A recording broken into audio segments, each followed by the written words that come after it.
بالنسبة لكلية علوم صحية تطبيقية، بتشتغل إيه؟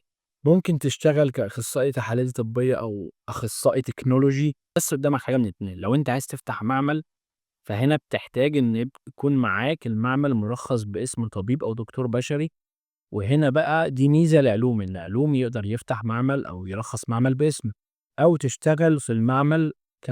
كأخصائي تحاليل. ممكن تشتغل كأخصائي أشعة وتصوير لو أنت اتخرجت من قسم أشعة. ممكن تشتغل كأخصائي أجهزة طبية.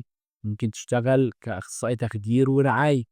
ممكن كمان تشتغل في القطاع الحكومي الخاص، زي إن أنت تشتغل في مراكز طبية ومستشفيات. طيب دلوقتي بقى هنيجي لأكتر حاجة مهمة والفرق الجوهري اللي يخليك تختار ما بين كلية علوم وكلية علوم صحية تطبيقية. بُص، لو أنت عاوز تشتغل على طول بعد ما تتخرّج، فأنت عندك كلية علوم صحية تطبيقية بيكون ليها تعيين في المستشفيات، فده بيخلّص ويشتغل على طول.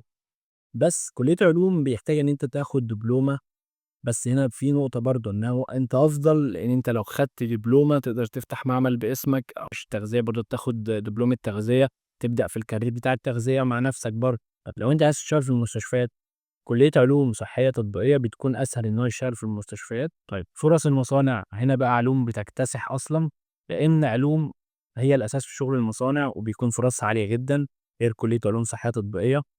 وكمان عندك مرونة التخصصات، إن كلية علوم مرنة وكمان متشعبة، عندك أقسام كتير، عندك فرص شغل كتير، مصانع أدوية مستحضرات تجميل وغيره. فهتقدر تخش في أي حاجة أنت عايزها، غير كلية علوم صحية تطبيقية يعني أنت ملزم بالقسم اللي أنت موجود فيه.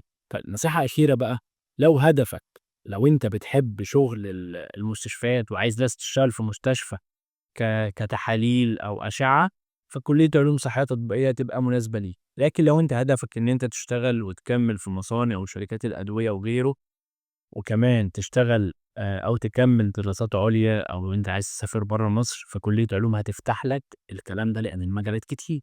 وده كان الفرق ما بين كلية علوم وكلية علوم صحية تطبيقية. قُل لي في الcomment هتختار إيه؟